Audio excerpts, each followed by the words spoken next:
Yes? Yes. Good. Thank you. Good audience participation already. Thank you for that.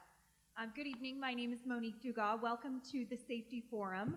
I work for an educational services district. We help to provide support to school districts, families, and students. And I'm here to be your facilitator tonight for this very important topic of the Public Safety Forum. The number one priority of the Othello School District is to protect the safety and security of students and staff and to ensure a quality learning environment for kids in this community. The purpose of this evening's forum is to share with the community the many proactive steps that the district is taking to foster a safe environment while creating space for innovative learning. It's also critical for the district to hear valuable feedback from all of you. And in this community, we are asking all of you in attendance to take a survey tonight after hearing from our safety and security presenters. It's because of this community's input at the last safety forum that the board implemented enhanced safety measures and continues to consider additional options. And you'll hear about those measures and those options this evening. I'd like to introduce our panel this evening. Dr. Chris Hearst, who is the Othello School District Superintendent, Greg Foltz, Othello School District Safety and Risk Manager, Amy Paris, Othello School District Director of School to Career, Rigo Azuna, Director of Technology, Phil Schenk, City of Othello Police Chief, Dale Wagner, Adams County Sheriff, and John Cena, Superintendent, Toppenish School District. I'd now like to introduce Dr. Hearst. He has 21 years of education experience and extensive training in safety and security protocols, including experience with best practices in safety and security at schools across San Diego and San Diego County. Dr. Hearst has been with the Othello School District for 3 years. Please welcome Dr. Hearst.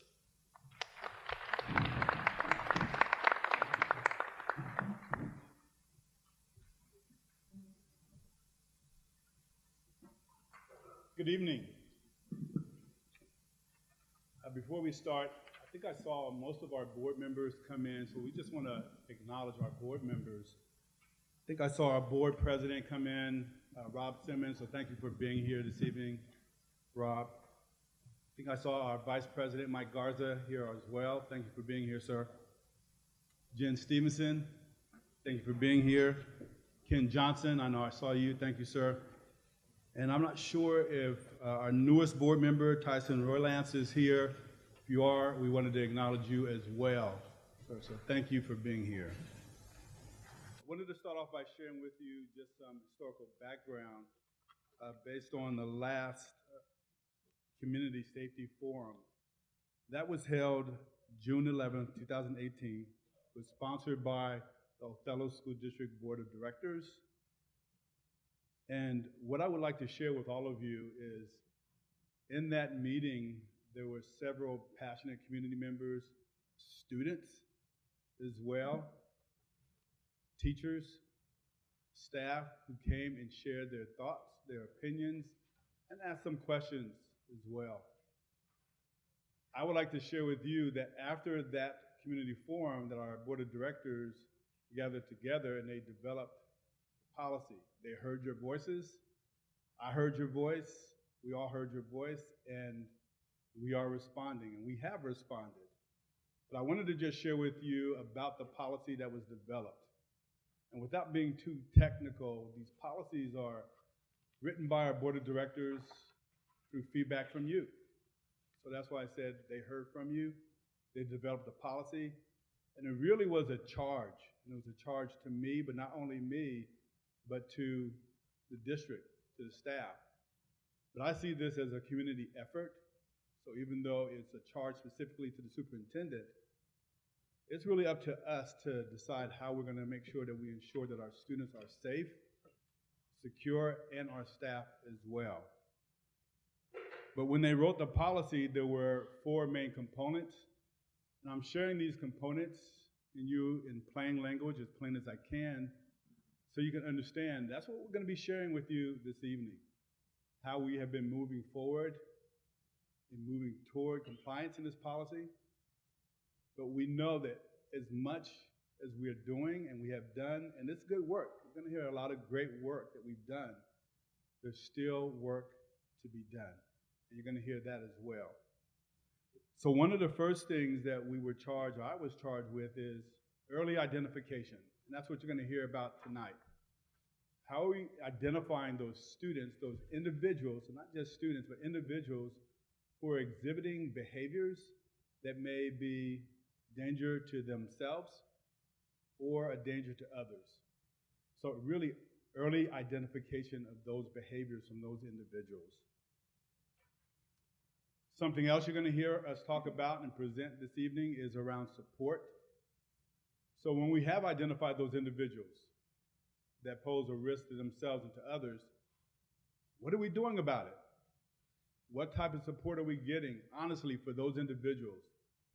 Is it mental health support, programs, services, or is it all of the above? So you're going to hear that as well as we're sharing with you. You hear us talk about elements of our comprehensive plan.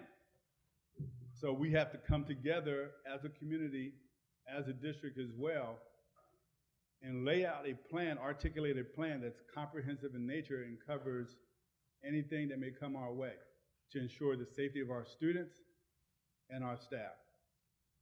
And finally, also, we were charged with looking at all options.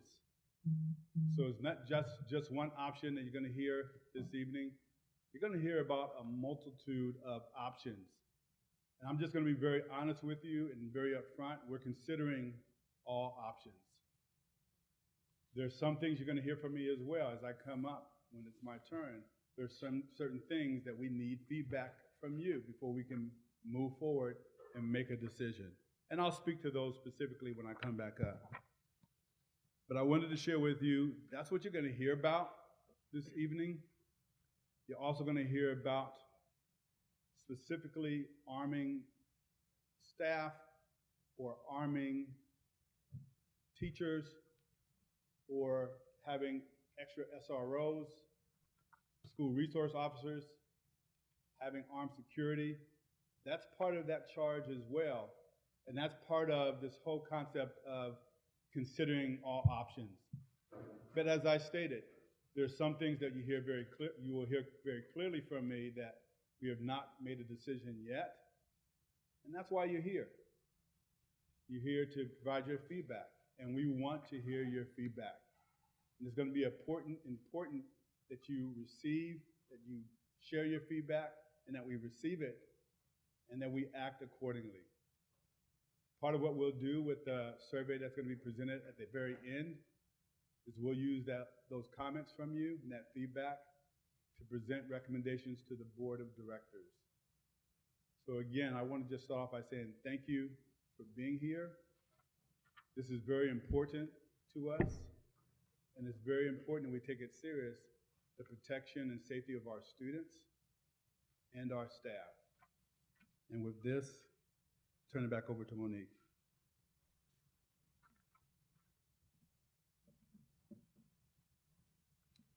Thank you, Dr. Hearst. And you'll hear a survey being mentioned several times throughout the evening. It will be passed out later in the program. Your feedback is critical.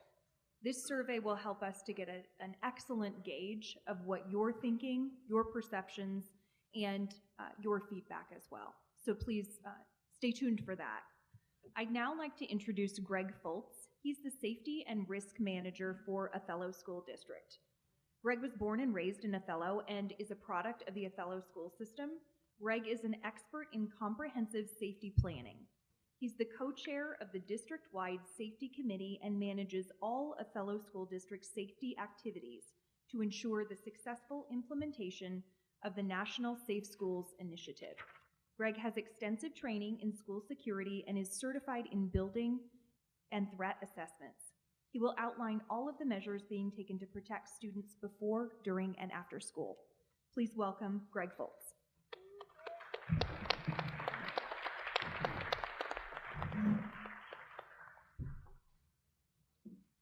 Thank you, Monique.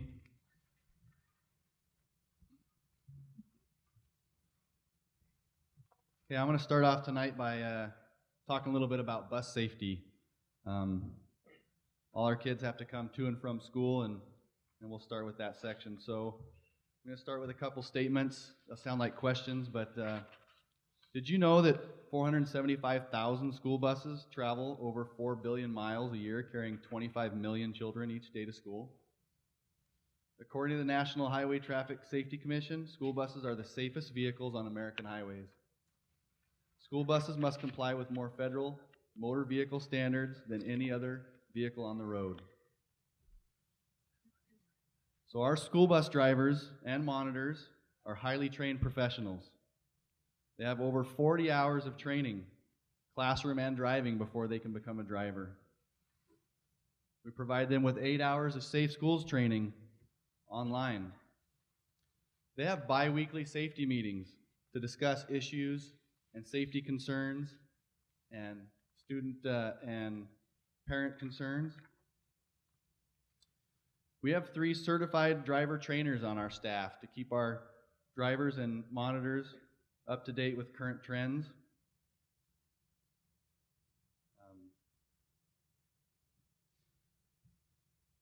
Our school bus drivers and our administration in transportation, they participate in statewide school bus rodeo programs.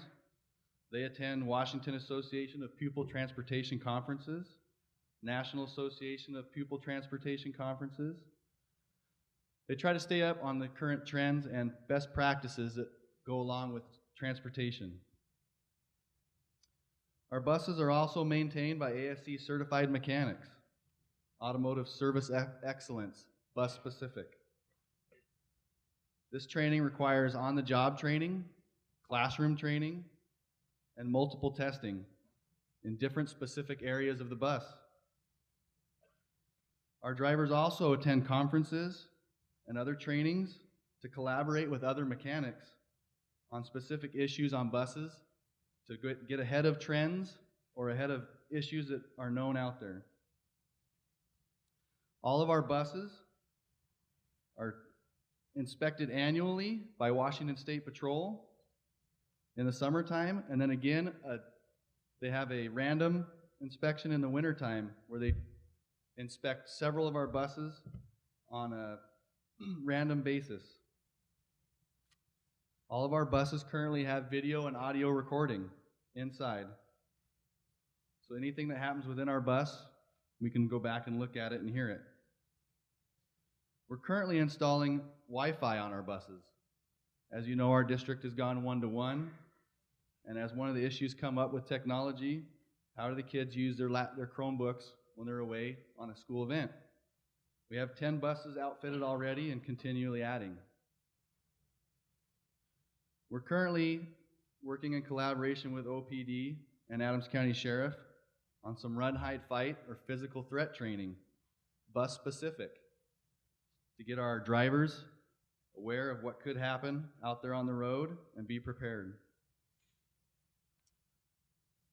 Next, I'll talk about student walking, biking, pickup, and drop-off areas. We currently have student crossing guard programs at each elementary school, ran by a teacher, allowing the students to be part of the activities. It's a great program for them to learn and help out at their school. We work with the state on Safe Route to Schools programs in a collaboration with our transportation department, school administrators, and the city of Othello to make sure that we have safe routes to schools for our kids to walk and bike, on sidewalks off of the street, safe crossings, implemented crosswalks. We also currently have supervised drop-off and pickup areas. As we all know, with students and as parents, these can be very chaotic in the morning and the afternoons. If we didn't have someone out there to help direct traffic or watch on those kiddos, something bad could happen. I'm also going to talk about inclement weather protocol. We've had a lot of snow this year, and there's been lots of questions about this. Late starts, early release, school closures. To give you an idea of what happens at the Othello School District every morning, Early in the morning, 2:30, 3 o'clock, our transportation director and assistant director go out and drive selective roads. They're in constant communication with the Adams County Road Department, Othello Public Works, the maintenance department within the schools, and surrounding school transportation directors. They look at multiple weather sources. Then before a decision is made, a collaboration between the superintendent, the transportation director, and the maintenance department to get an idea of what would be the safest for our students based on the information that we have. It is ultimately the superintendent's responsibility to make that decision. That decision is usually made by 4:45 a.m. for a late start, or as soon as possible for an early release or closure. In the event of any change, we have school-safe snow bus routes that can be impacted, where we would have to contact individual families, let them know what's going on for late starts or early releases. And then a school closure or late starts, we have multiple messaging systems to let everyone know.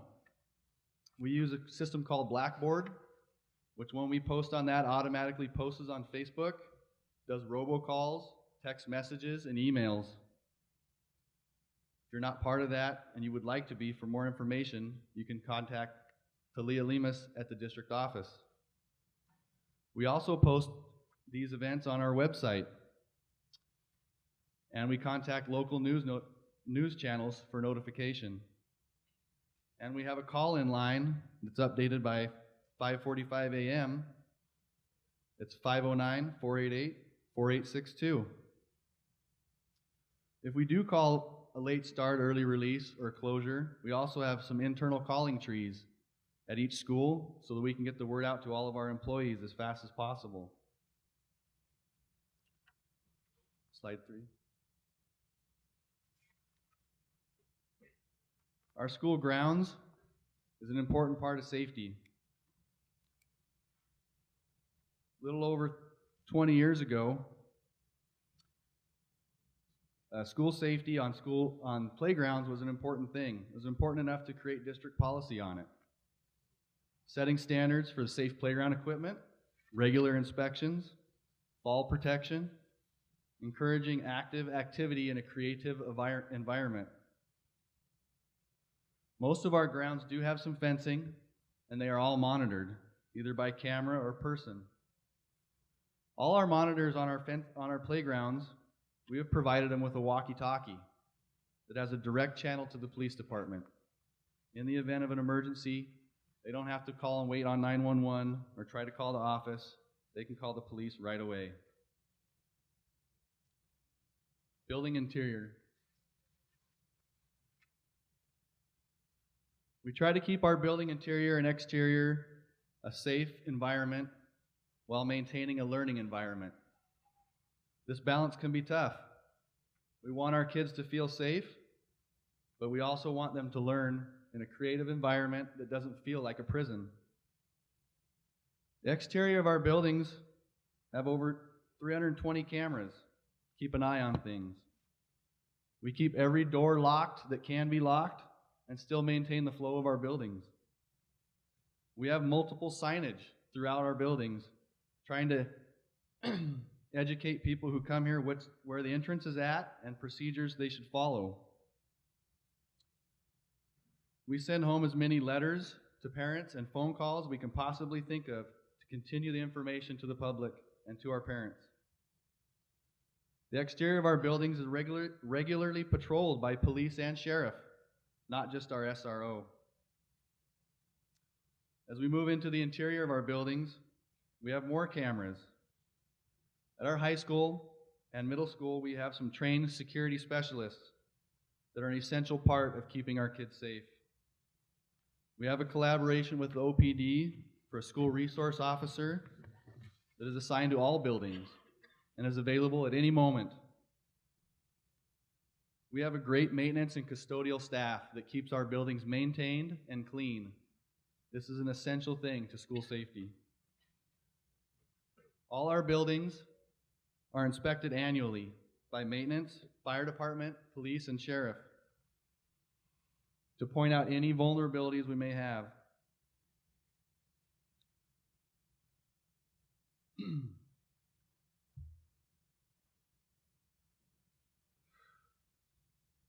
We have begun school vulnerability assessments on our buildings, on our policies and our practices, beginning with McFarland Middle School, which was presented to the administration last month.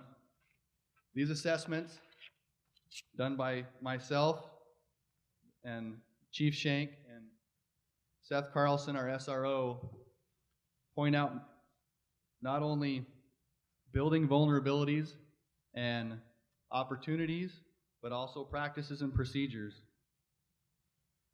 Each building has a safety committee. Each building has a safety committee with several staff from the building on that, meeting regularly to address any issues within their school specific for them, and they can bring those issues up the ladder to district office, district administration, if they so choose to.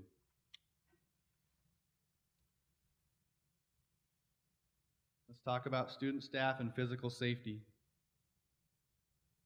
Student, staff, and physical safety requires training, training, training.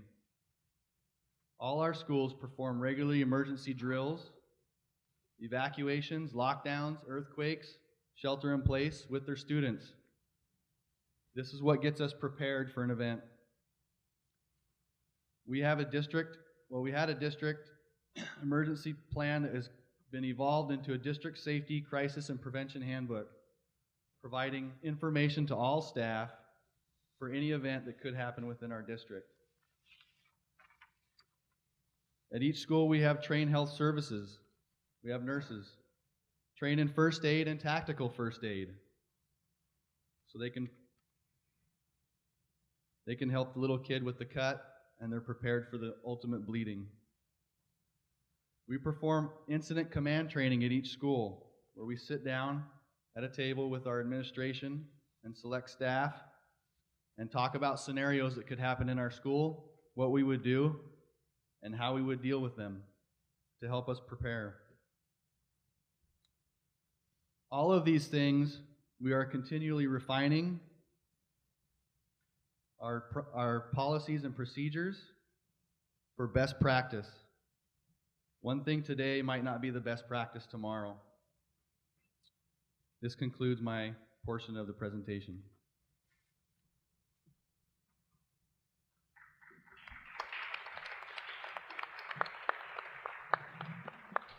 Thank you, Greg, for that thoughtful outline of safety and security measures that are grounded really in best practices. So thank you for that outline. Next up on our panel, Amy Paris is an experienced counselor, having served more than 18 years at the middle school and high school level. She has expertise in student and staff safety, emotional wellness, social and emotional learning. She's the co-chair of the district-wide safety committee. Amy has her master's of education in counseling and a BA endorsement in psychology, and has extensive training in mental health, adolescent behavior, threat assessment, and suicide prevention. She will outline the district's efforts to recognize and prevent school threats, refer students to get help, follow up with these students regularly, and educate staff and parents. Please welcome Amy.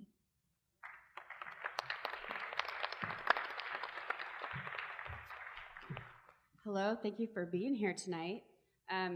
Greg and I work together, and we we politely argue about what's more important. The physical safety, he has to think about earthquake drills and fire drills and all that, while I do the touchy-feely stuff and think about more of the mental health side and how we can provide our students and our staff with schools and environments where they feel good and they feel safe, because our theory is, if we can do that and everybody has somebody that they have a good relationship with at school, we can avoid a lot of problems later on. So that's kind of my part of this team. Greg referred to our handbook, and this is sort of our district Bible. It's available to all of our staff, of course, but it's also available to parents and students.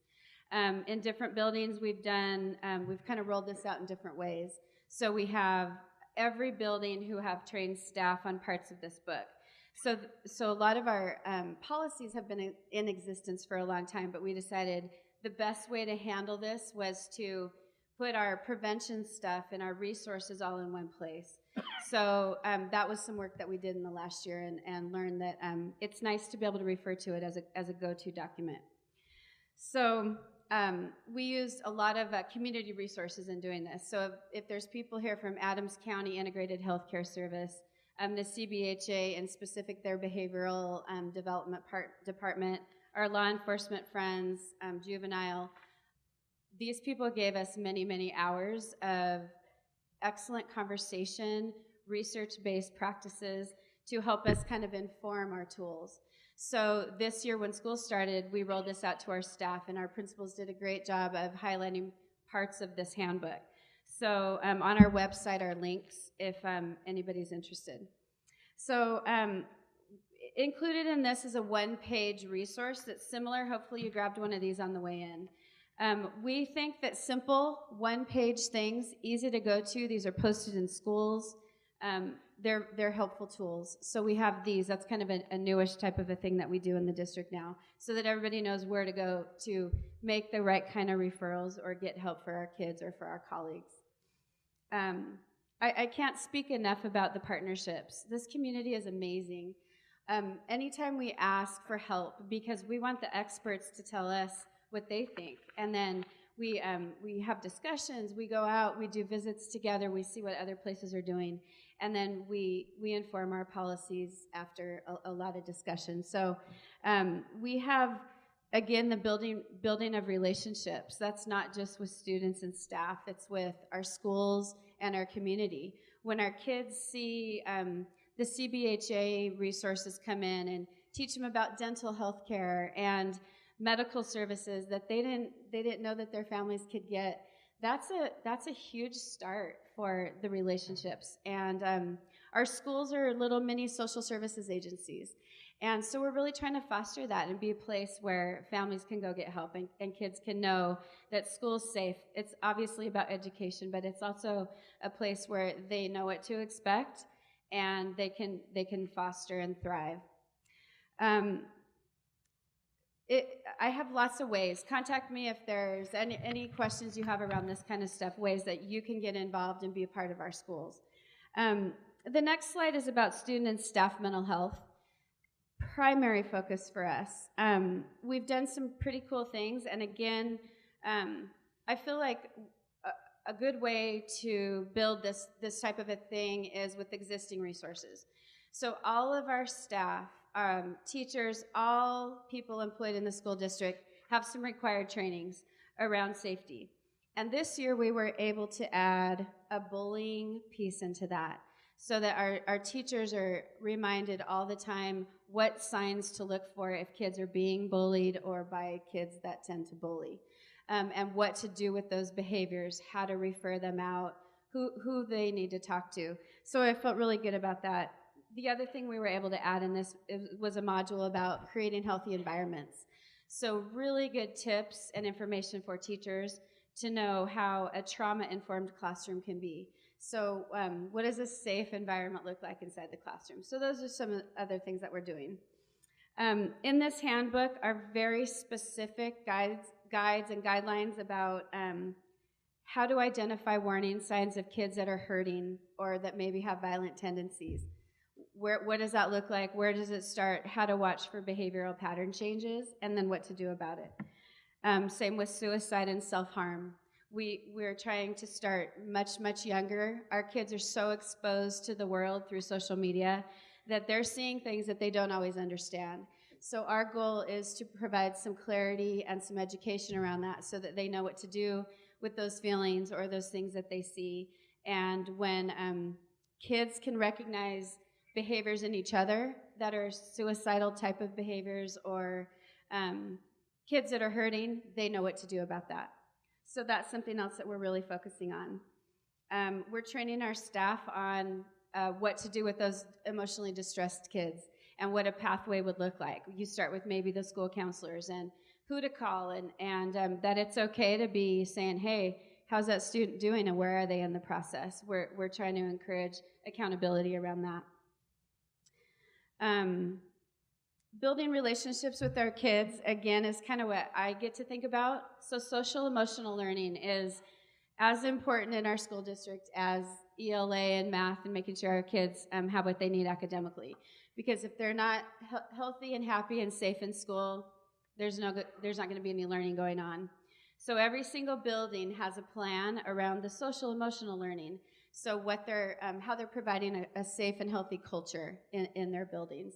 And we have lots more detailed information. So ask your principal at the school that your kids attend or how other schools are doing it. And there's a lot of good discussion going on around social emotional learning.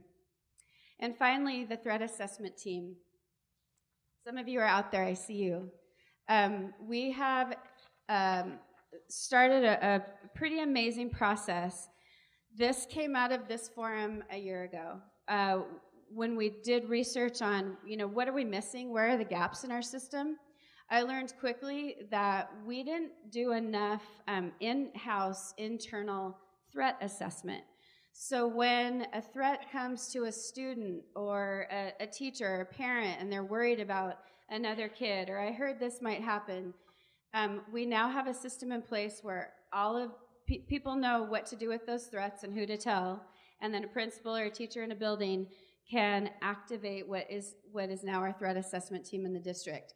There's only a few districts in Washington State that are doing this, and we created this process based on Secret Service research and models around the country that are effectively using this with help from law enforcement and, again, our local agencies and resources. So this team determines the validity of those threats. We know that, unfortunately, some students' vocabulary might include, I'm going to kill you, when they feel mad or angry or whatever, and they don't really mean it. They don't really mean that they're going to follow through with that. But we have a responsibility to take all of those type of threats seriously. So this team looks at the validity. We dig deep into school records and profiles and patterns and have done some training on investigative patterns, what to look for in themes in a student's behavior and in their whole world. And then we deem those threats valid or invalid, or the severity of them, and then what to do about them. So the real meat around that is how we're helping a student that either made threats or maybe a victim or even the witnesses. That stuff can be really scary. So I feel really good about the process. We have lots of trained people, a lot of counselors, psychologists, law enforcement people come in from the outside as needed. And this team is amazing, and I feel like you can feel really good about that. Again, if you have more questions or interested in this kind of work, we're always looking for more resources and more training and things that we can put in front of us to make our processes better. So that's what I have to offer tonight, and thanks again for being here.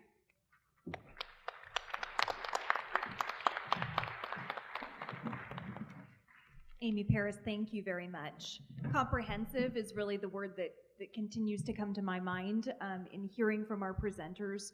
Both the well-being, social and emotional well-being of our students is being taken into account along with the physical environment. So thank you for that, Amy. I'd now like to introduce Rigo Azuna, the Director of Technology for Othello School District. He's been in the field of technology for 18 years and has expertise in cyber and computer safety. He will be discussing the proactive software and technology measures Othello is using to protect students from harming themselves and others, reporting concerns, and providing education to families about how to be proactive in protecting their students. Rigo.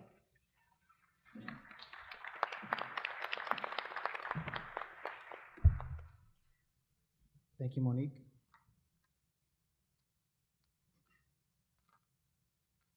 Sorry, I got a lot of notes. So some of the things that we are doing to proactively monitor your students here at the district is a couple of software that you see on the screen there. We have implemented quite a few tools. One of the tools that we have implemented is a product called Gaggle. Gaggle is a software company that monitors your students' emails and Google Drives for any inappropriate content or any indication of self-harm or harm to others.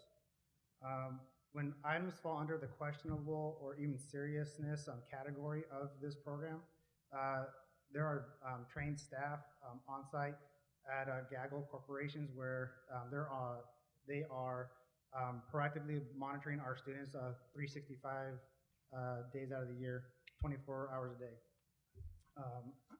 So an example of this, how this works is if a student is, say, typing up a personal story to themselves or writing an email to a friend indicating self-harm or harming somebody else, Gaggle automatically takes a screenshot of the document.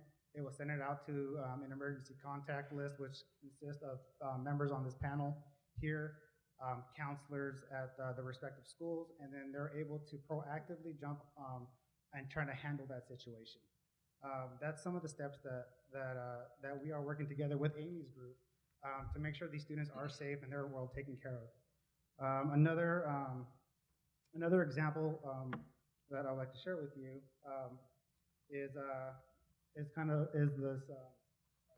this school counselor intervention.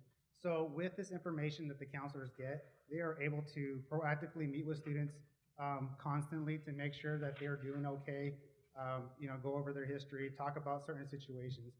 And so that's kind of things that we are working with the counselors to make sure that your students are safe.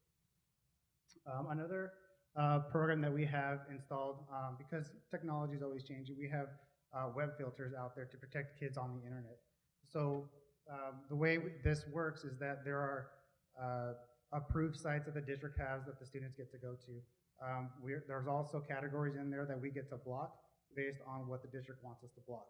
So that helps us help the students, surf the web safely and responsibly. Another product that we have is called Go Guardian.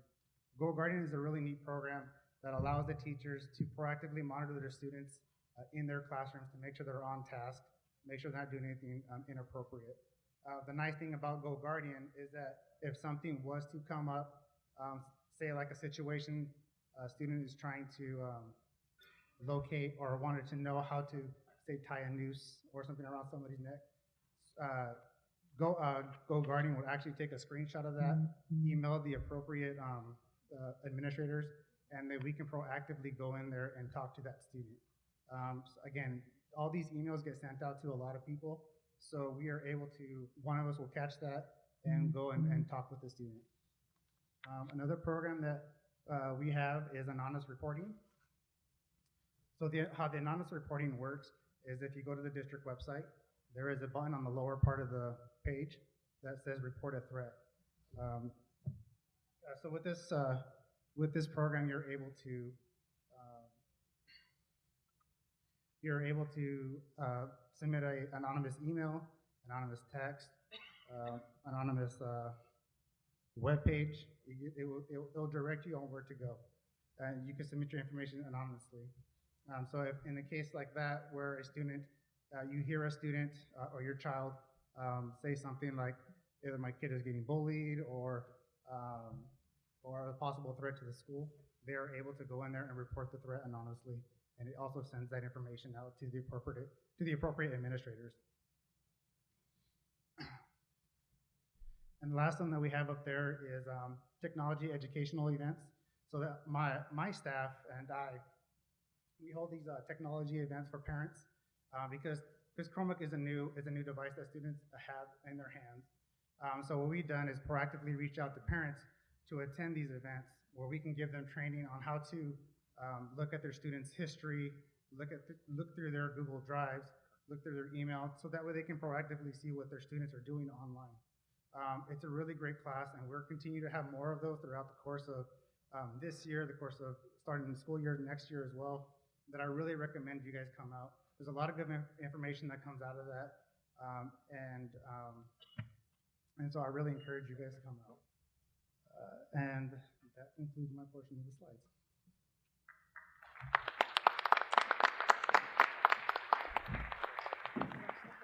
Thank you, Rico. Sounds like a great engagement opportunity, so we don't have to rely on our kids for tech support.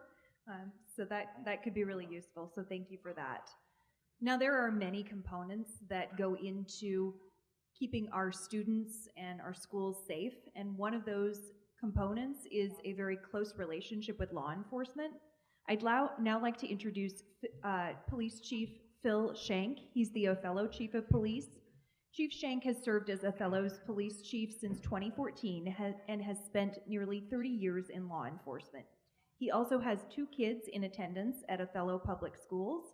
Chief Shank will discuss the close partnership between Othello Public Schools and the Othello Police Department to proactively protect students and how these practices are in alignment with national best practices.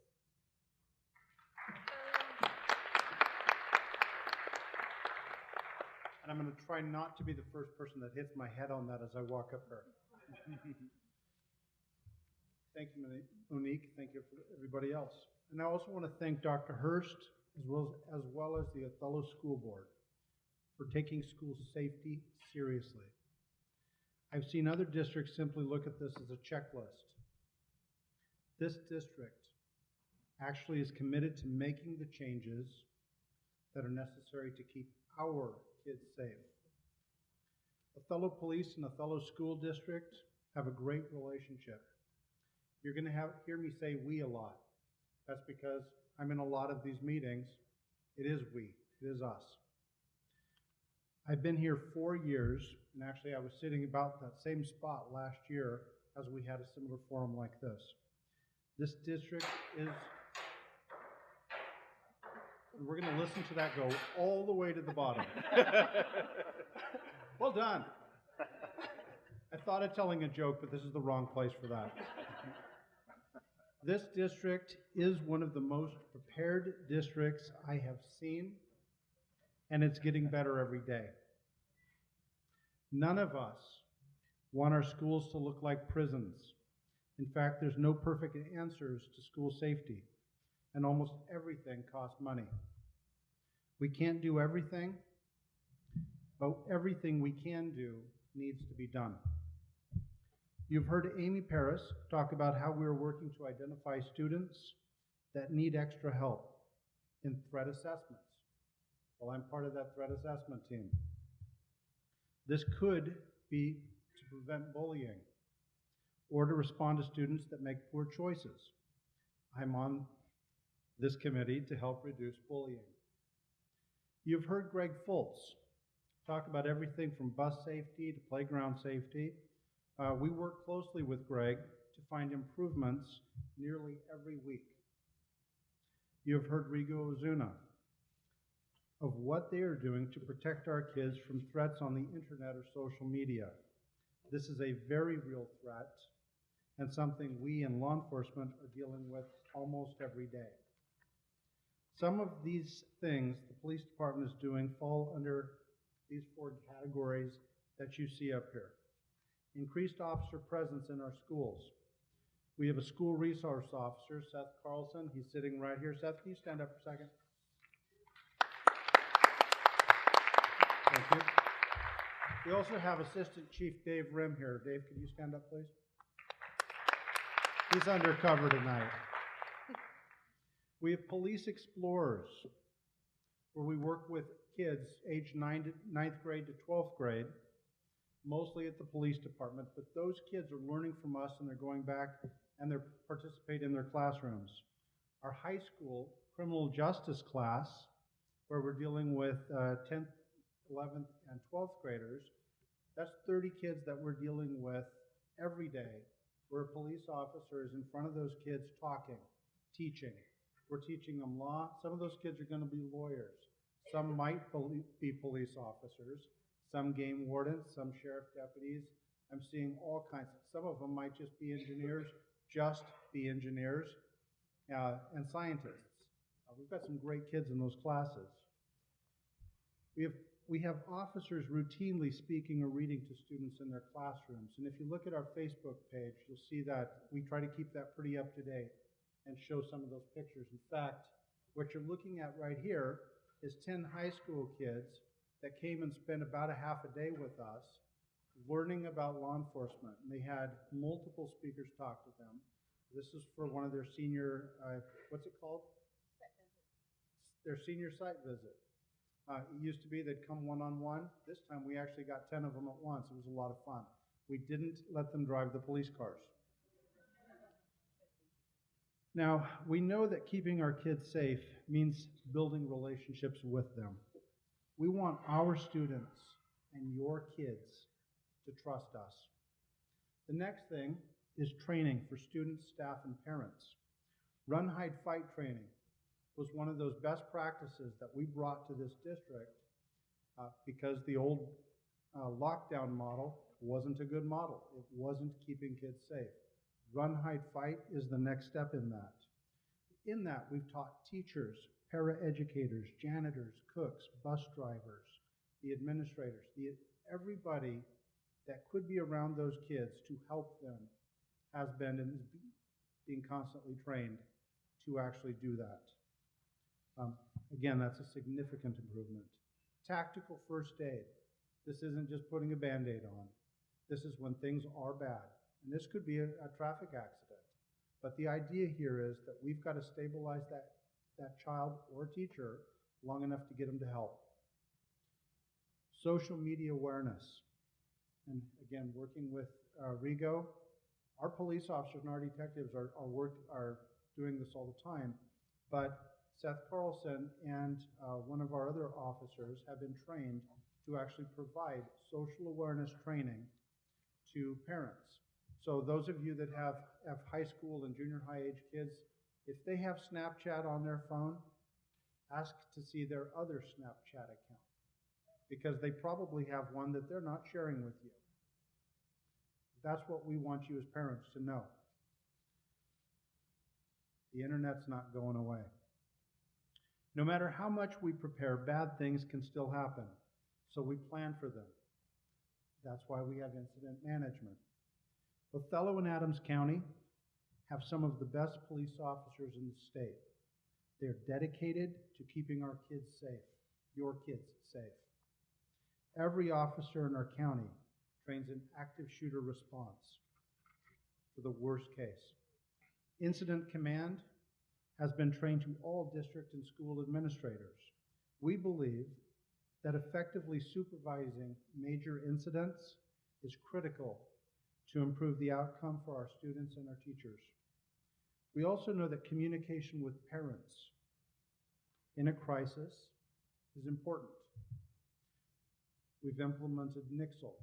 Many of you, and I'd say probably most of you, have signed up for Nixle. I cannot get the Moses Lake Grant County to stop coming to you.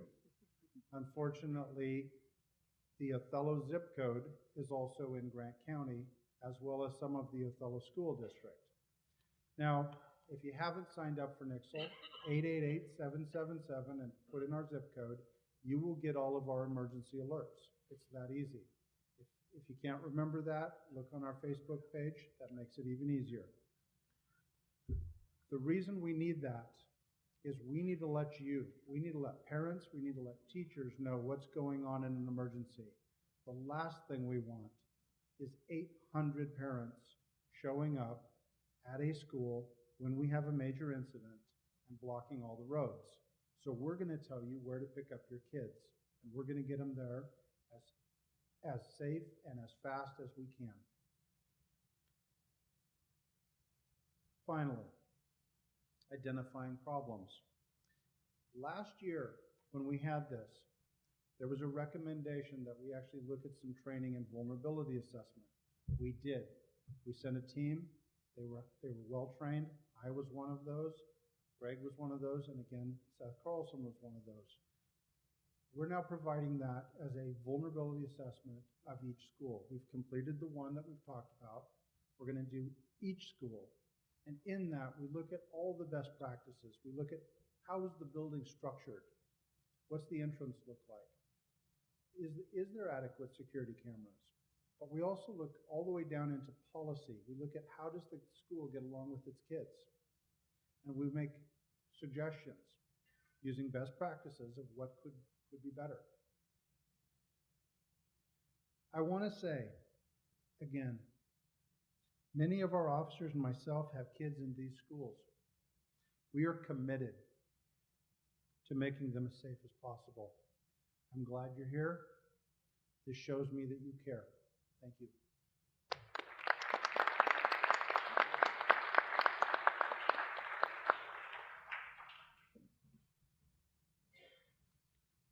Thank you, Chief. And what I'm hearing is that everyone at this table, all of these individuals with collective expertise on safety, they're all communicating with one another and closing those gaps or any gaps that might be in between each of their respective areas of focus. And I want to commend all of you, as the Chief said, for being here tonight, because you are putting an emphasis and a focus and a priority on student safety by engaging in this conversation. So thank you for being here. I'd like to now introduce some of our other partners. Dale Wagner, Adams County Sheriff. Sheriff Wagner has spent 21 years in law enforcement in Adams County, serving as a patrol deputy, detective, sergeant, undersheriff, and even a DARE instructor for Othello Public Schools.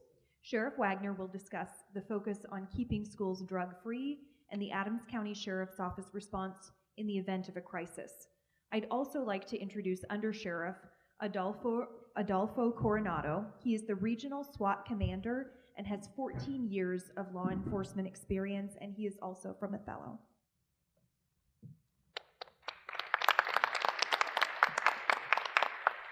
So I appreciate the opportunity to come and speak to everybody tonight and give you our perspective from the county. I brought Adolfo along because he's my backup, and everybody says he's my boot squad. So the Adams County Sheriff's Office, like Chief Shank said, is committed to the safety of our children. And in Adams County, we deal with not only the Othello schools, but we also deal with Ritzville, Washtenaw, Lind, and any other school that's in our county. So it gives us a unique perspective from a rural standpoint and the ability to respond to situations that are, quite frankly, quite far away. We've been asked on several occasions, how long will it take you to get here, those types of things. And it just depends on where we're at the time. The Sheriff's Office currently has 16 deputies, including myself and the undersheriff, and we've just been allotted 2 of those positions to increase our staffing. Our response is as quick as we can be there. We've done our part as best we can in multiple avenues for the safety of our children, not just in Adams County, but also in Grant County. And what we've done there is the K-9 program. Started about 3 years ago when I took over the Adams County as sheriff, and the K-9 was very important to me, something that we needed in this area.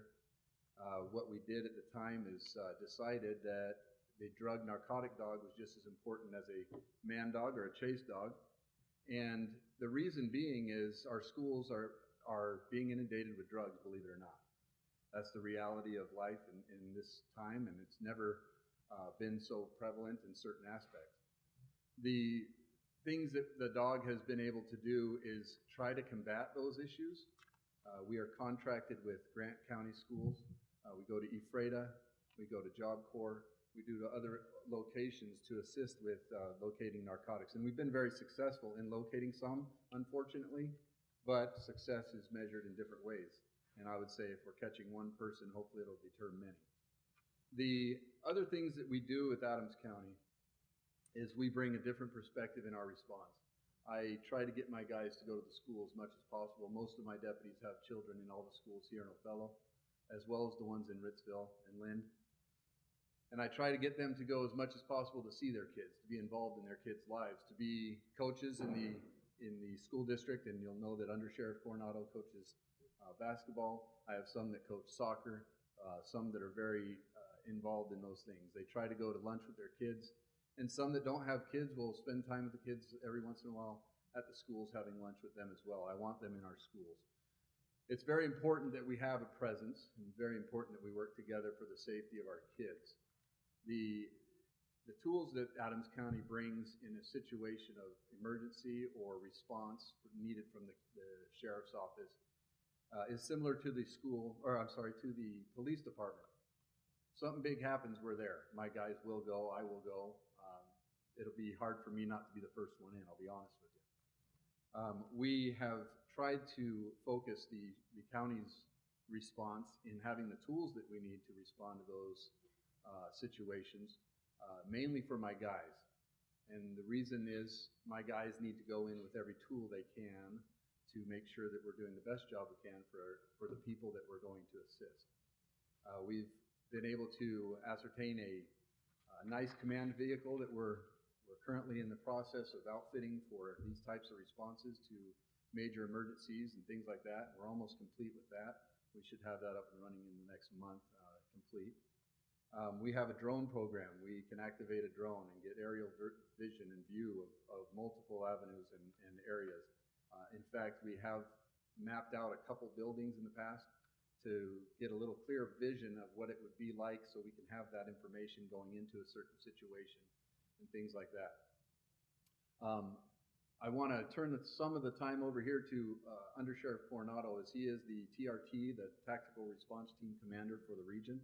So what he does is he handles our emergency response tactical team, SWAT team, if you will, from Grant County, all the agencies within Grant County, and what their response would be in a certain situation, and how they would respond, communicate, the time it might take for a team to get together, and those types of things.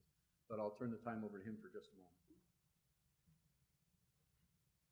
So I was asked to talk about how our tactical response team would react to a situation that would occur at any school, anywhere in Grant County or Adams County. And initially, if an incident happens at a school, it's not a tactical response team incident. It doesn't start that way. It's a patrol, and they're going to do everything they can to handle it, but just know that we're coming in as fast as anybody can come. You also need to know that everybody's coming. Any law enforcement agency in the area will be coming. We've all been trained in the active shooter response.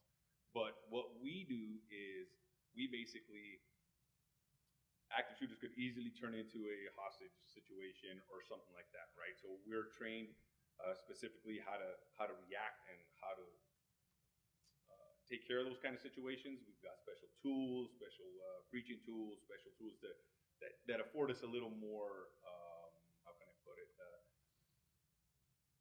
It makes it easier for us to get into those really scary situations. You know what I mean? That's what we train for. We train for the worst case scenario.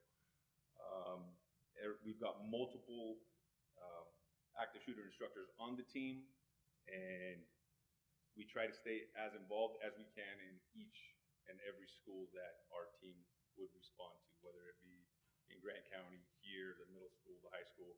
In Lind, we're starting to work with them as they're putting together a response to threats that could happen at their school.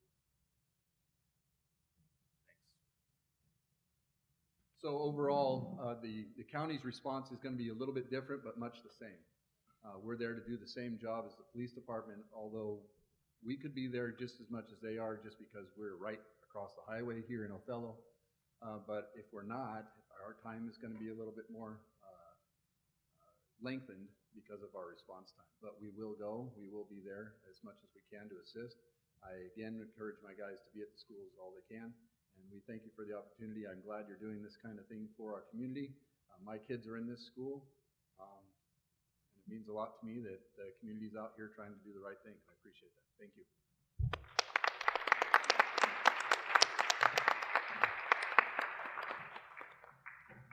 Thank you, Sheriff and Under Sheriff.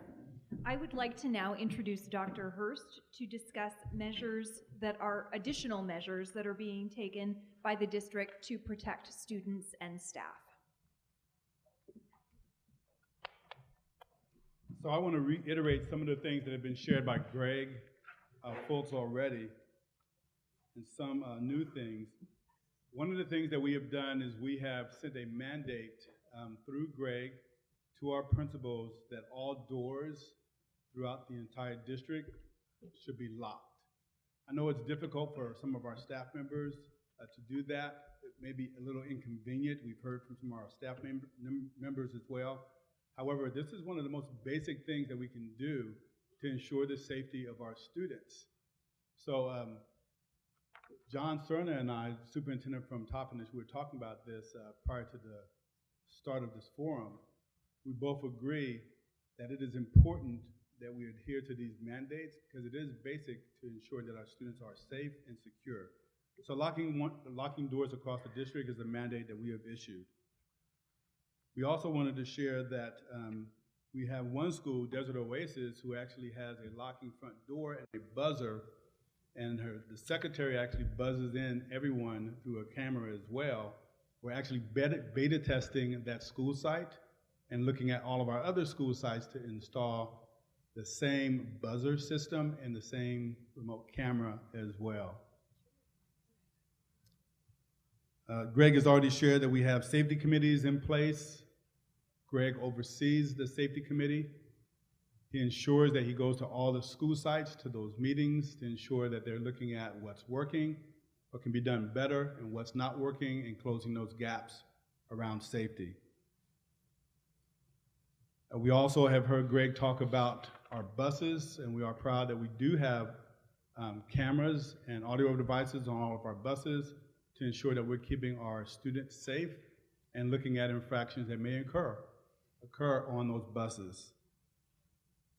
We're also proud of the fact that we have 268 cameras that's posted strategically throughout the district, at our campuses, on our school sites. However, in talking to security staff and talking to principals, and Greg as well, we know we have some work to do in this area. We know we have some cameras that are a little fuzzy, so we're working on replacing those cameras, then also putting in new cameras strategically throughout the campus. And then finally, we wanted to share with you some of the other things that we're doing is, one, we have security specialists, not an SRO, security specialists at at MMS, and then we have 2 security specialists at Othello High School. And those security specialists work closely with Othello Police, and they serve at the discretion of the principals. So I'm going to turn it back over to Monique at this time.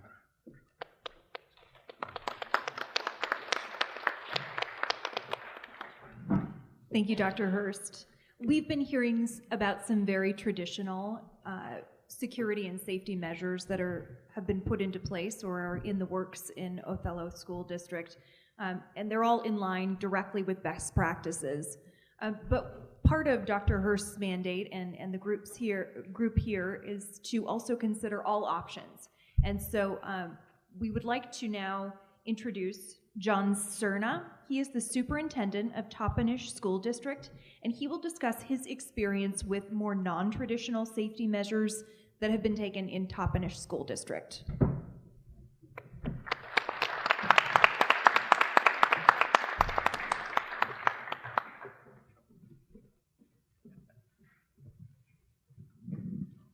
Good evening. Hope everybody's still awake. A little bit of my background. This is my 40th year in education. Been in education a long time. Superintendent, this is my 9th year as superintendent of Toppenish School District. Started as a teacher, federal project director, assistant principal in 2 different buildings, assistant superintendent over the last 40 years. Never ever thought that I'd be carrying a gun in school. Never. 2012, December 2012, Sandy Hook, the fatalities in Sandy Hook woke everybody up. I remember watching it. Our school was out, we're on Christmas break, and watching that whole situation go down. Called my board president and asked him to come into my office. He came, we talked. I said, I've got an idea. Told him what I wanted to do. Called an emergency school board meeting in January when school started and showed him a video. Situation that occurred in Dade County, Florida, where during a school board meeting, a person came in and threatened to shoot the school board members. And at that point, I asked my school board to give us an opportunity to protect ourselves as well as our children, as well as our school board. Because you think about it, you can't throw a book at somebody and really save their lives. And probably 4 of the 5 school board members I'd give my life up for, but not all of them. So I had to say that because it's kind of funny, because you think about it, and in the situation, we have teachers, we have administrators, we even have Joe Public give up their lives for kids that aren't theirs. So at that point, the school board gave me an opportunity to write school board policy. I do not like writing school board policy. So, took me about 6 months to write the policy. Had a study session in, I believe it was November of 2013, and the board only changed 1 word of my policy. In January of 2014, they had the first reading. February, second reading, and it was a go. And the policy is very specific. The size of the pistol we're going to carry, down to the actual where we're going to carry those things, everything will be concealed. So hired a trainer, Force Dynamics, John Ladinas, who does a fabulous job. He's got so many, I mean, he's ex-SWAT, ex-State Patrol, ex-police officer, ex-military, and he took on the train as his trainer. Been training us the last 5 years. Intensive training we started in March, certified in August, started carrying first day of school in August. So, that being said, nobody even knew. Community didn't know. Our board knew. Nobody knew who was carrying. About 6 months later, I get a call from our local news, out of Yakima, newspaper out of Yakima. Rumor is that you have teachers carrying. Absolutely not. We have no teachers carrying. None. A week later, he calls me up and says, wrong question. Do you have anybody carrying? I said, yes, we have 6 security officers carrying. We have 8 buildings in our district, and there's 2 of them that are kind of connected on 2 campuses, so we have all of our buildings covered. He says, no, and I'm talking about security, I'm talking about people. I says, yes, we have administrators carrying in Topping School District. So at that point, everything blew up. But I need people to really understand why. The question is, I know we have teachers in here, administrators, we have parents, of course, of kids. Are your kids safe? That's the question. I present all over the country. Are your kids safe? We have buzzing systems in Toppenish in 5 of our 8 buildings. Middle school, it's almost impossible. We failed a bond, second time, and we had a beautiful architecture all ready to go, but it failed by less than 2 percentage points. And it's tough to pass bonds in today's world because of taxes. Nobody wants to pay taxes, I understand that. But our elementaries are safe as they can be. We have an armed presence in every one of our buildings, and we have a multiple armed presence in every one of our buildings also. But the question is, what's the cost? Think about it. What's the cost of a life? Sandy Hook, 26 people died. Just recently, Parkland, 19, 11 wounded, injured. And I can go on and on with data and statistics, but I'm not going to do that. I'm just going to talk about what we do in Toppenish. A lot of things that were mentioned here today, you guys are doing a fabulous job here with Othello, because we're doing a lot of the same things. Very similar. But the question I ask is, are your kids safe? My son is an administrator at the high school. My daughter-in-law is a teacher at high school. I've got 2 grandchildren in our school system.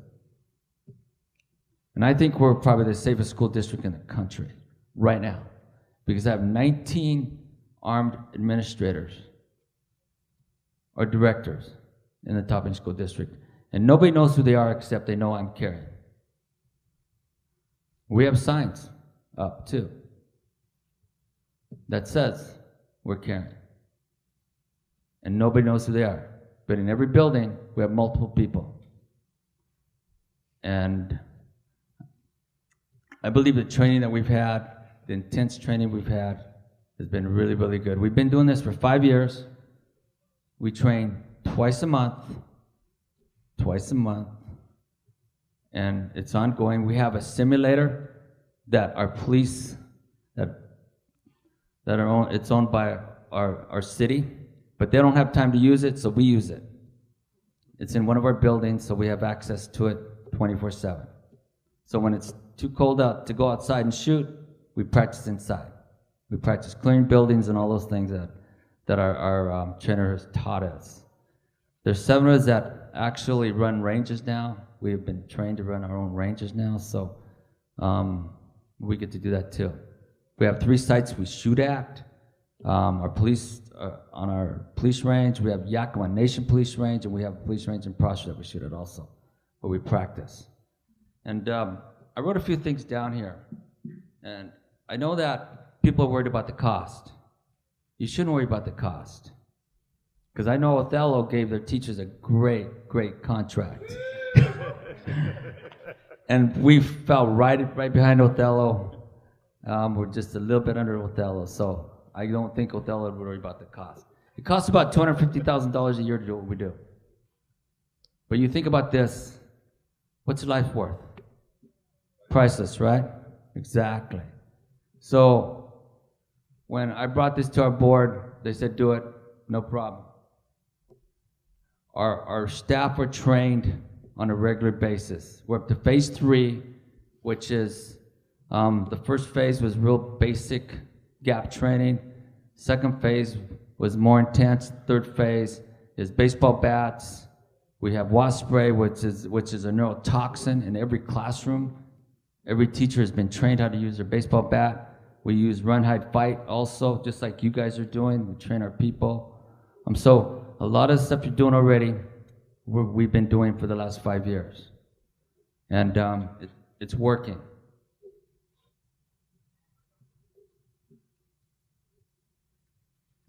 We talked about the buzzing system. We use that. It works out really well.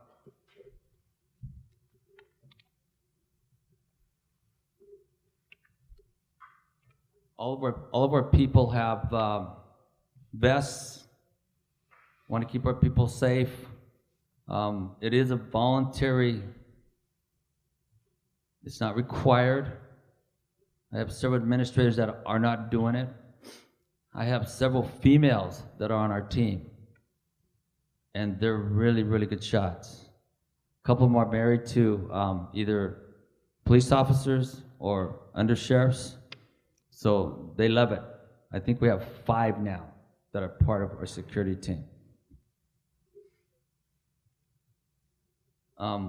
We have a program called GeoFence, which is very similar to your gaggle, which notifies us 24/7, and it works on words such as kill, suicide, those types of things. So our administrators in our buildings are notified very quickly in case, so they can follow up, and they do follow up because that's what their job is.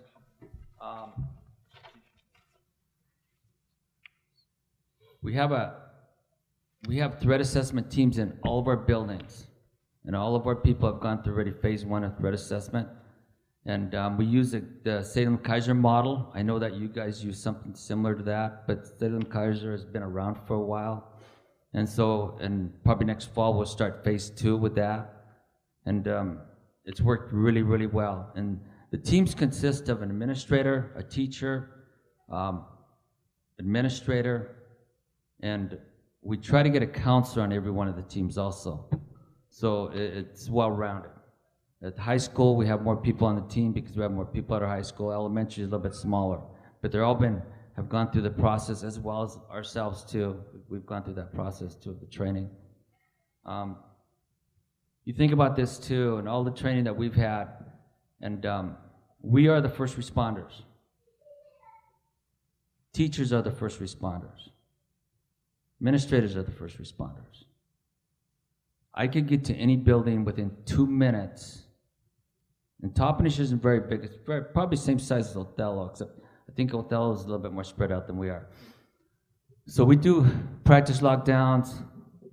We're always doing those things to make sure that things are working out, and they work out pretty good. The phase 3 part of it is you do a lockdown during lunchtime. It's chaotic. And we keep time. The last one we did was middle school. We did all 3 lunches, and nobody knew the difference until we did it. The longest time it took kids to get to the safe place was 1 minute and 42 seconds. So we're practicing in case it does really happen. And we never know, it could happen. Some of the data that's out there too is, like I said, we're the first responders. And you're the first responder. So what are you gonna do in a situation when it does really happen? The average national time before a police officer shows up is between 12 and 14 minutes. And that's real. The average 911 call, when someone calls, it bounces from county to county. And if you take a look at what happened at Parkland, you can Google Parkland and take a look at that. We're using that as a tool to help our teachers so they understand why it's so important to keep the doors locked, keep the lights off, look for the hard corner. A hard corner is out of sight, out of mind, because of the history of any type of shootings, nobody has ever breached the door. They've shut their windows, but they've never breached the door. They're looking for soft targets. They're not looking to shoot a door out because it doesn't happen. Our doors are pretty strong. And I'm noticing walking in here, our doors are almost the same in almost all the schools. So you think about that, but you know, I'm glad I was invited to come because I speak all over the country, and it's about saving our children and our teachers and our staff that work in the buildings and keeping everybody safe. Just not Toppenish, but everybody safe. So at this point, I probably talked too much, so thank you very much.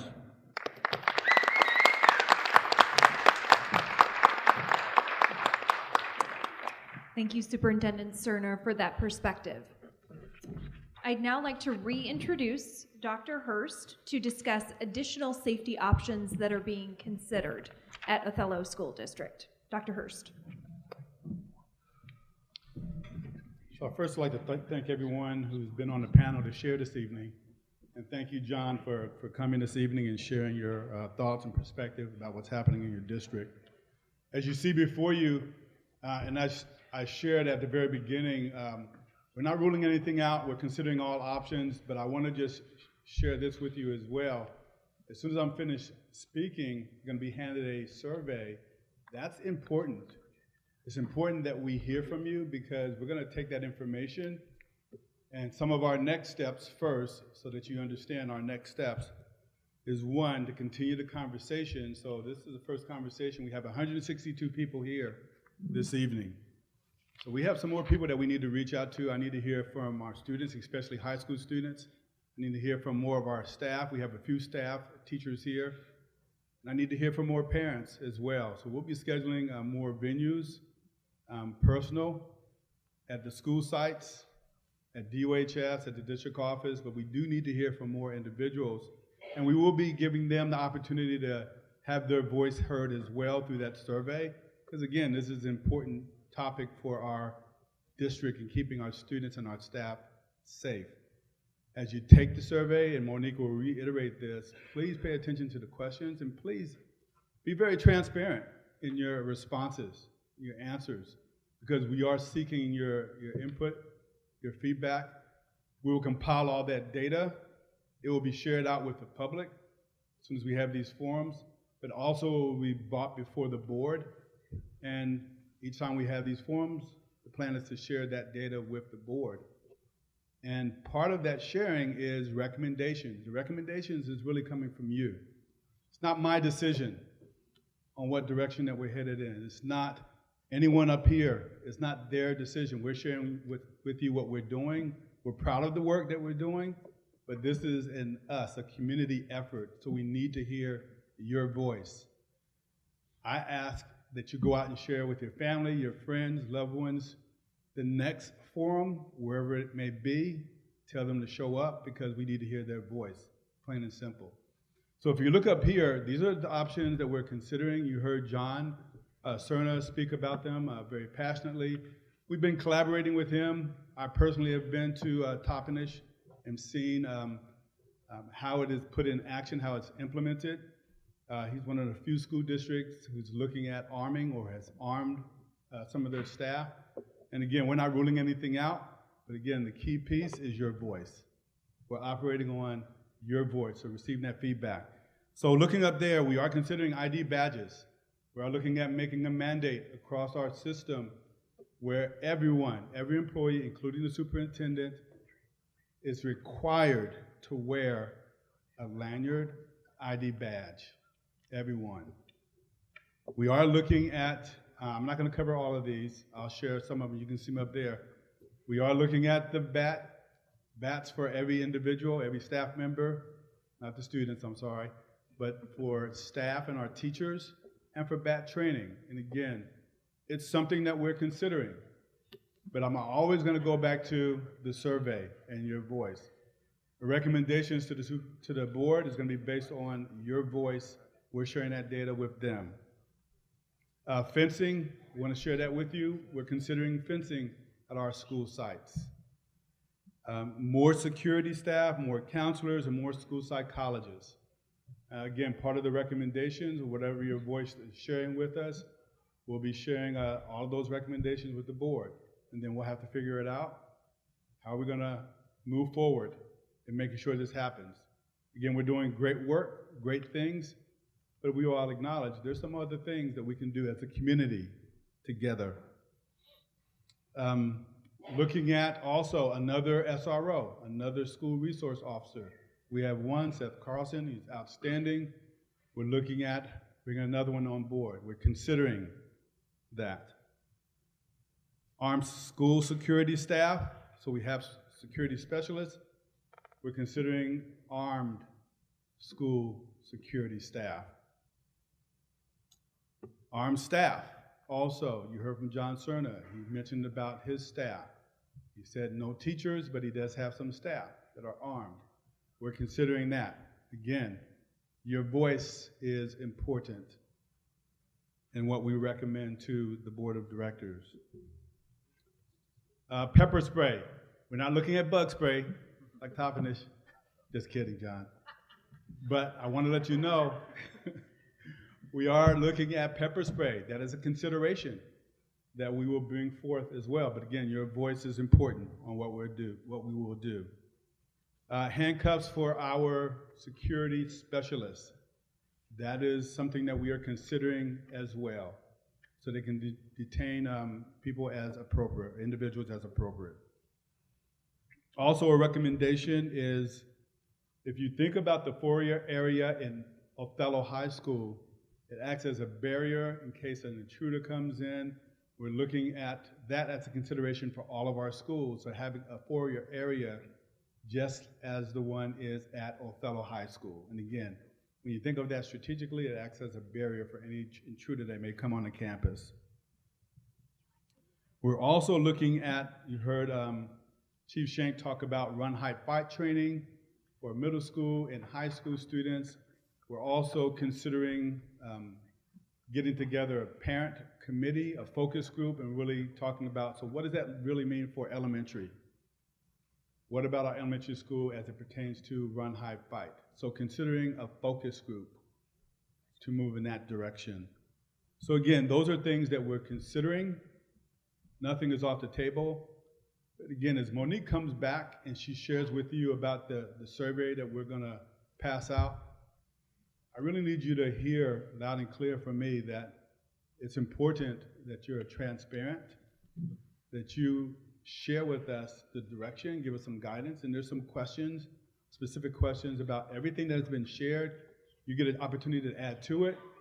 There's questions about arming staff. There's questions about SRO and armed security as well.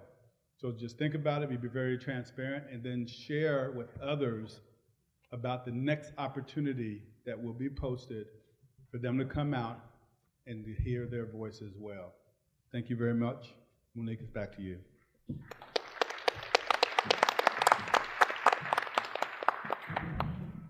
Thank you so much, Dr. Hearst. And that concludes our safety presentation for this evening, but please do not leave yet. As Dr. Hearst mentioned, no decisions have been made in regards to safety. We've heard much of the progress that's going on in the Othello School District, but now we need to hear from you. So administrators will be handing out surveys for you to fill out. Please take the time to read these surveys before you leave. And administrators are going to be coming to each of the areas along the rows and handing out these surveys to individuals. Please fill out these surveys. You can pass them back to the end of your row and administrators will collect them. So please take a moment to do that. I have a question. If somebody's not here, can they take the survey? Yeah, so the next opportunity, we'll post it, Robert, and then we'll share with everyone in the community when the next forum's going to be, and we'll have them come and we'll have them take the survey there. Yes, we want them to be at the forum to fill out the survey. Just to be consistent, that way we have control, we don't have duplications going on. If we put it out on the internet, then we can have duplications. Thanks, Robert. So the goal is to get your feedback after hearing all of the measures that have been put in place here in Othello, to gauge your feedback on the measures being taken as well as what could still potentially be done. As we're handing out the survey, we'll also be taking approximately 30 minutes or so to take as many questions as possible during that time frame. In the interest of time, we want to make sure that we have some time to answer those questions and direct those questions to specific individuals on the panel. So if you do have questions, please come down to the podium at the front of the room. And just as a reminder, please make sure the questions pertain to the presentation and are addressed to specific individuals on the panel. There is also a spot on your survey to write in questions as well. If you have a question that has not been answered tonight and you would like an answer to that question, please include contact information where the district can get back in touch with you to ensure that you get a response to your question.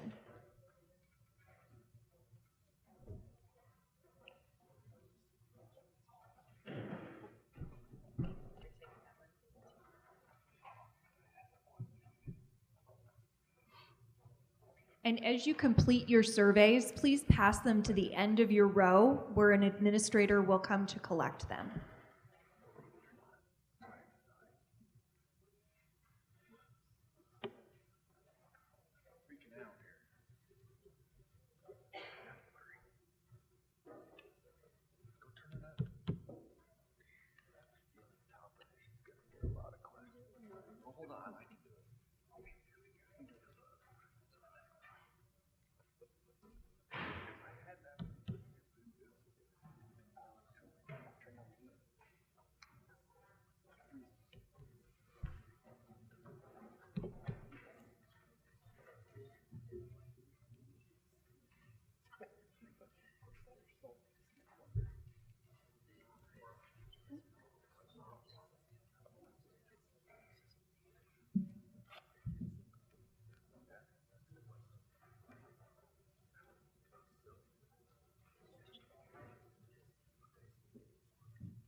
And as you are completing your surveys, we will be taking some time to answer questions. If you do have a question that was not answered during the forum, please come down to the podium at the front of the room and direct a question to a specific panelist. Just a reminder, please keep these questions specific to tonight's presentation.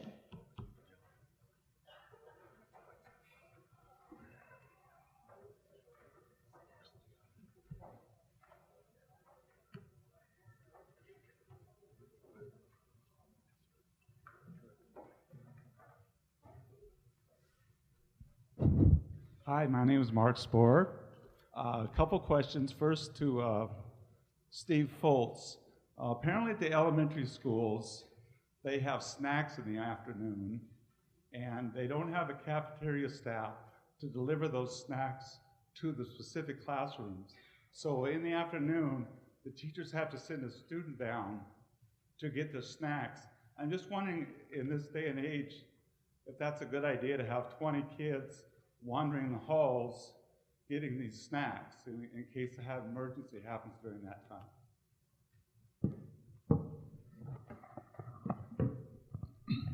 Well, and depends on the building, of course. In Wahidas, an enclosed building, theoretically, that would be okay.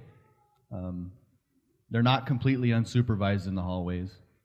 If they're told to go at a certain time and they're expected to be there, someone's there to meet them. They're not going to pick it up from just no one. But it's definitely something we can look back into and see if that is the best practice and what's being done at other schools.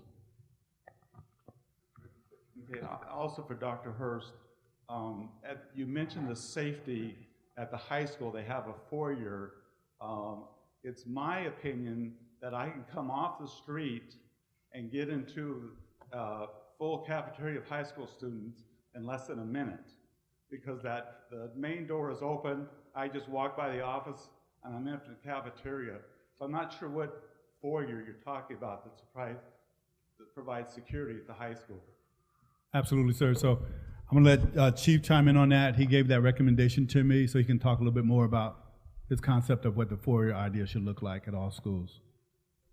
This is actually a structural best practice that we use with crime prevention through environmental design, but it's also, if you study how people move through buildings, we want, when a student comes to a school, or not a student, but anyone that comes to a school, when they walk in the front entrance, the main entrance, that they shouldn't be able to walk unsupervised directly into the school.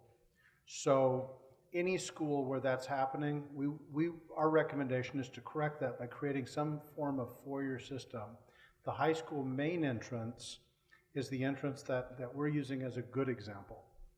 A bad example would be the middle school, Wahidas, and some of the other schools where when you walk in, you may not even be observed as you continue on through. And I don't want to point those things out too much in public. But the idea being, if we can create some kind of wall with a door where when you walk in, you can't just walk straight in, you end up turning towards the office staff, you're much more likely to be observed, and that actually improves safety. It isn't going to keep someone that has ill intent from doing wrong. We're going to have other measures to protect that. Is that in conjunction with the buzz-in people who are experimenting with it other schools? In best case scenario, yes. The buzzer, if they walk in, they have to be observed, and then so they're in a holding area basically. If you look at the high school where they're standing in front of the main office, and then there's another door. At that point, we would recommend that door actually be buzzed, and that could create that process. But they'd be observed first, which is we don't want unauthorized people wandering through our schools. Well, Mr. Sporer, I want to add to that. Just to add to his comment on that, our high school, the interior doors of the high school main entrance is fitted with a buzzer. When we talk about best practice, it has to be feasible also. And when we've set that up, we realized 1,200 students going in and out of that door, that buzzer was getting used a lot. So it ends up being unlocked a lot because of the amount of traffic. So when we talk about locking doors, we ask that all doors that can be locked, that doesn't disrupt the flow of the school, because it's still a learning environment and still a school. So we try to find that balance in between there. Thank you for that question. Just a reminder, as you're completing your survey, please pass it down to the end of your row so that it can be collected. Good evening. My name is Jonathan Pinkerton. I'm the accompanist for the school district. It's a pleasure, and I'm just wanted to start by saying that it's obvious that everyone in this room, we are all after the same thing. We all want to improve the safety of every student at the Othello School District. I had a question for Mr. Fultz. I studied computer security, and one of the things that was always said is that the weakest element in any security system is usually the people. In my work at the Othello High School, I see that students frequently, they will take exterior corridors, they're not really corridors, they'll go out the front and they'll come in the door by the gym. And there are always students to be, it doesn't matter how much you lock the doors, students let each other in, they let just about anybody in. And I was wondering, if there was anything going to be done about that, the fact that, it is so easy. Are we going to patrol the exterior anymore to verify that? And also at Othello High School, coming in through the bus loop, coming in